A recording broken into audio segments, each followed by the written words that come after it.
.NET concept series में हमारा जो आज का टॉपिक है वो है GUID in C#।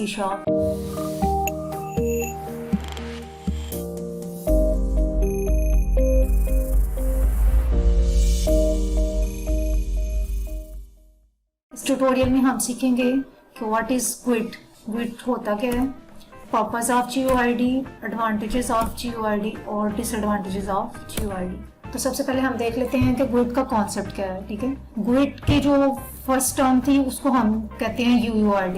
UUID stand for universal unique identifier और GUID stand for global unique identifier. ठीक है, ये दोनों टर्म्स एक को ही रिप्रेजेंट करती हैं। ठीक है, अर्लियर इसको हम कहते थे UUID और अब न्यू टर्म्स में हम इसको कहते हैं GUID। तो जो GUID के टर्म है वो डेवलपर्स यूज करते हैं जब वो माइक्रोसॉफ्ट टेक्नोलॉजीज के साथ काम करते हैं, जबकि बाकी सब इसको कहते हैं UUID यानी यूनिवर्सल यूनिक आइडेंटिफायर। तो GUID हमारे पास एक स्ट्रक्चर होता है बेसिकली 128 बिट यानी कि 16 बाइट का एक डाटा टाइप है, यहाँ आप स्ट्रक्चर कह सकते हैं इसको। क्या करता है कि एक यूनिक आइडेंटिफायर देता है आपको, क्रिएट जनरेट करता है एक यूनिक आइडेंटिफायर जो कि ये 1 to 8 बिट लॉन्ग है, 16 बाइट लॉन्ग है, इसलिए ये बिलियंस को भी बिलियन से मल्टीप्लाई करें तो जाके वो इसके कॉम्बिनेशंस बनते हैं। फॉर एग्जांपल हमने एक यूनिक आइडेंटिफायर यानी प्राइमरी की एक जनरेट करवानी है तो उसके लिए हम यूज कर सकते हैं GUID। अब सेकंड थिंग आ जाती है कि डुप्लीकेशन, हमें कैसे पता चलेगा कि ये यूनिक है। ठीक है, डुप्लीकेशन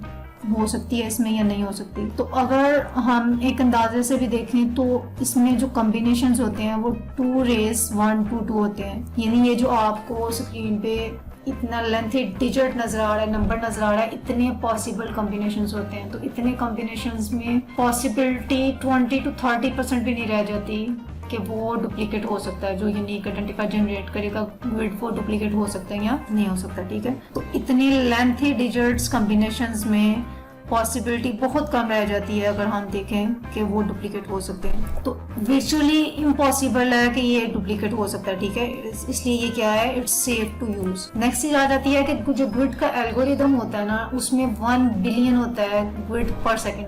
अगर हम देखें कि कितनी प्रोबेबिलिटी है, कितने चांसेस हैं डुप्लीकेट के, तो अगर पर सेकेंड हम 1 बिलियन आइडेंटिफायर जनरेट करें तो उनमें 50% जो पॉसिबिलिटी है ना, यानी हर बिलियन के बाद एक जो GUID है ना वो प्रोबेबिलिटी है कि वो डुप्लीकेट हो सकता है, अदरवाइज इसमें डुप्लीकेट का कोई चांस नहीं होते।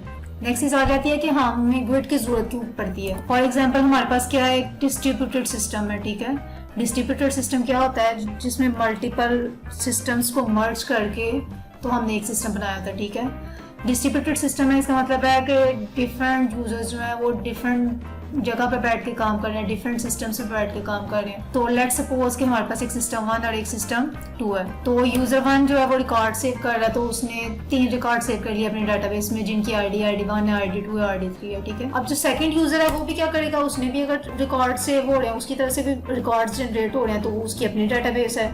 वो डाटाबेस में जो प्राइमरी की 1 2 से स्टार्ट होती है, तो उसने भी क्या कर दिया 1 2 3 उसके पास उसके डाटा बेस के हिसाब से ठीक रिकॉर्ड पड़े हुए हैं, और जो यूजर 1 है उसके पास अपने डाटाबेस के हिसाब से जो रिकॉर्ड है वो बिल्कुल ठीक पड़े हुए हैं। लेकिन जब हम इन दोनों डाटाबेसेस को मर्ज करके एक जगह पे लाएंगे, ठीक है, एट द एंड हमने डिस्ट्रीब्यूटेड सिस्टम को मर्ज करना होता है, तो जब हम इसको एक सिस्टम में एक डाटाबेस में सेव करने लगेंगे तो हमारे पास कंफ्लिक्ट आ जाएगा, क्योंकि प्राइमरी की तो सेम नहीं हो सकती।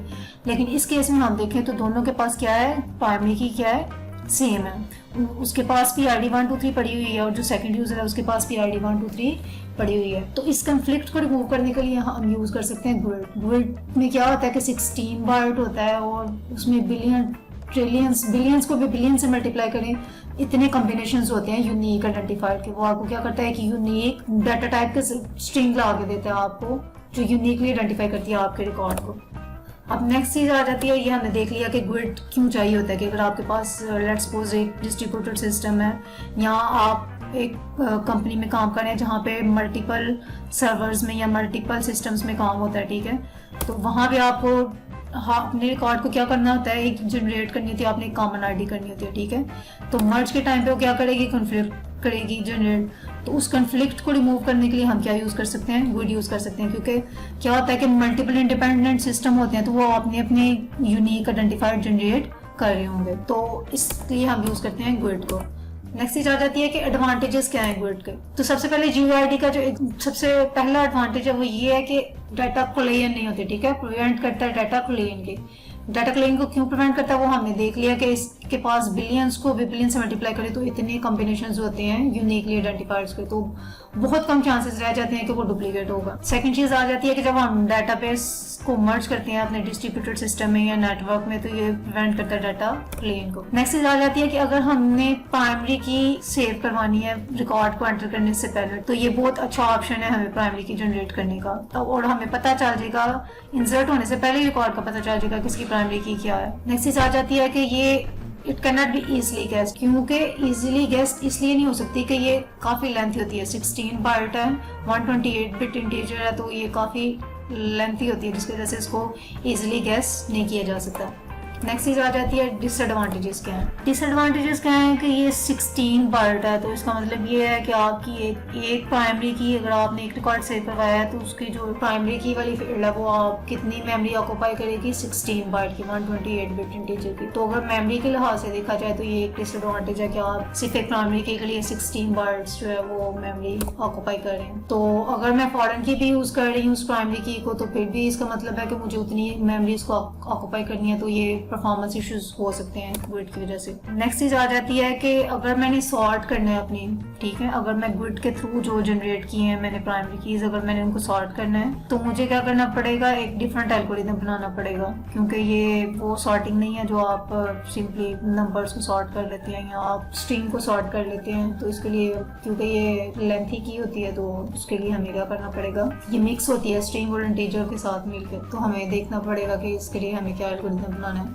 तो सॉर्ट करने में मुश्किल हो सकती है। जो लास्ट चीज आ जाती है वो ये है कि GUID को हम स्मॉल डाटाबेस के लिए यूजफुल नहीं है, क्योंकि स्मॉल डाटाबेसेस में इतने रिकॉर्ड नहीं होते कि हमें यूनिकली आइडेंटिफायर को यूज करना पड़े, वो हम सिंपली अपनी SQL की प्राइमरी की को या Oracle की प्राइमरी की को यूज करते हुए भी हम यूनिकली जनरेट कर सकते हैं। तो अगर हम बहुत बड़े एरिया में भी या बहुत लार्ज डाटाबेसेस में काम कर रहे हैं तो उसके लिए हम GUID यूज कर सकते हैं। अब नेक्स्ट हम देख लेते हैं कि GUID को हम किस तरह से जनरेट कर सकते हैं, यानी कि हमने अगर यूनिकली आइडेंटिफाइड जनरेट करना है GUID के साथ तो हम वो किस तरह से जनरेट कर सकते हैं। तो ग्लोबल यूनिक आइडेंटिफाइड जनरेट करने के लिए सिंपली मैं यहाँ पे आ रहा होगा GUID और मैं उसको कोई नाम दे लेती हूँ, यूनिक आइडेंटिफाइड जनरेट करने लगे तो इसको बिल्कुल हम वैसे ही इसका ऑब्जेक्ट क्रिएट करेंगे जैसे सिंपल कोई भी ऑब्जेक्ट क्रिएट करते हैं। अगर मैं इसकी डेफिनेशन में जाऊं तो ये मुझे बताएगा कि GUID जो है हमारे पास क्या है, एक स्ट्रक्चर है, ठीक है। तो इसका मतलब ये है कि ये कभी भी नल नहीं हो सकती, ठीक है।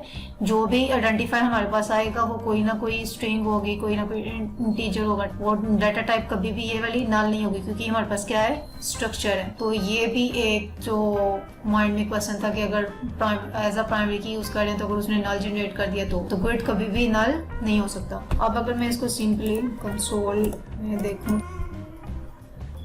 अगर मैं यहाँ पे देखूँ तो मुझे 32 बिट एक लेंथी जो है ना स्ट्रिंग नजर आ रही है, लेकिन ये 00 इसलिए है, अगर हम देखें तो ये सारे के सारे 0 हैं, ठीक है। ये 0 इसलिए है कि मैंने सिर्फ एक ऑब्जेक्ट क्रिएट किया। अगर मैंने एक नया आइडेंटिफायर जनरेट करवाना है तो मुझे यहाँ पे न्यू लगाने के बजाय यहाँ पे लिखना पड़ेगा GUID.new। अब ये क्या करेगा कि एक यूनिकली आइडेंटिफाइड दे देगा। फॉर एग्जांपल वो मेरी प्राइमरी की हो सकती है, ठीक है, कोई भी यूनिक आइडेंटिफायर, मैंने अपने रिकॉर्ड को कोई यूनिक चीज़ असाइन करनी है तो मैं उसको रन करके देखूँ तो ये मेरे पास क्या आ गया है, यूनिक आइडेंटिफायर। अब मैं अगर इसको दोबारा रन करूँ तो ये एक डिफरेंट स्ट्रिंग है, ठीक है। मेरे पास ये जो मेरे पास आ रहा है आइडेंटिफायर ये डिफरेंट है। अगर मैं दोबारा से रन करूँ तो ये पहले वाले से डिफरेंट है। तो जितनी दफा हम इसको रन करेंगे इसने उतनी दफा हमें क्या करना है, एक नया आइडेंटिफायर दे देना, ठीक है। आप GUID में डिफरेंट फॉर्मेट्स होते हैं, यानी हमें किस फॉर्मेट में अपनी जो आइडेंटिफायर है वो चाहिए होता है। तो हमारे पास क्या है कि 5 तरह के फॉर्मेट होते हैं, ठीक है। अगर हम इसको डॉट टू स्ट्रिंग करके डी करते हैं तो हमें ये डिफॉल्ट स्ट्रिंग रिटर्न करेगा। डिफॉल्ट में क्या होता है कि हाइफन आर होता है, ठीक है। तो वो क्या करेगा, हाइफन को रिमूव कर देगा। अगर हम डॉट टू स्ट्रिंग करके उसको एन फॉर्मेट में कर देते हैं। अगर मैं बी फॉर्मेट में करूंगी तो वो जो हमारे पास स्ट्रिंग आएगी वो किस में आ जाएगी, ब्रेसेस में आ जाएगी, ब्रेसेस में क्लोज होगी। अगर मैं पी लिख देती हूँ तो वो क्या करेगा, उसको पैरेंथेसिस में सेव कर देगा, यानी पैरेंथेसिस में क्लोज होगी वो। और अगर मैं एक्स में कर देती हूँ तो वो क्या कर देगा, उसके